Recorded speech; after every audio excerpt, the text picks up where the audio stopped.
بسم اللہ الرحمن الرحیم۔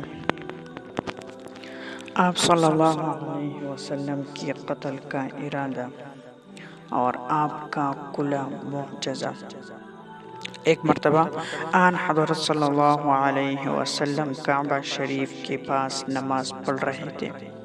جب سجدہ میں گئی تو ابو جہل نے موقع غنیمت سمجھ کر ارادہ کیا کہ آپ کا سر کچل ڈالے، مگر جب پتھر لے کر آپ کے پاس پہنچتا ہے تو ہاتھ کانپ جاتے ہیں، پتھر ہاتھ سے گر جاتا ہے، رنگ فق ہو جاتا ہے اور بھاگ کر اپنے جماعت کے پاس آتا ہے اور کہتا ہے کہ جب میں نے آپ کے سر کے جانب ہاتھ بڑھانے کا ارادہ کیا تو ایک عجیب وضع کا اونٹ منہ کھولے ہوئے میرے طرف جھپٹا اور قریب تھا کہ مجھے کھا جائے۔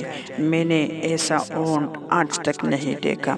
یہ وہ واقعہ ہے جو کفار کے مجمع میں سب کے سامنے پیش آیا اور خود کفار کے سردار ابو جہل نے اس کا اقرار کیا۔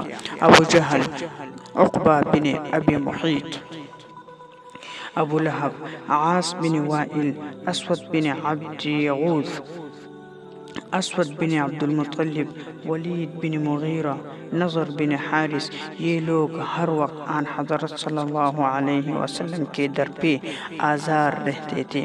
ان میں سے کسی کو اسلام کی توفیق نہیں ہوئی، بلکہ سب کے سب نہایت ذلیل ہو کر ہلاک ہوئے۔ کچھ غزوہ بدر میں تلوار کی کھاٹ اتر گئی اور کچھ نہایت گندے امراض میں گل سڑ کر مر گئے۔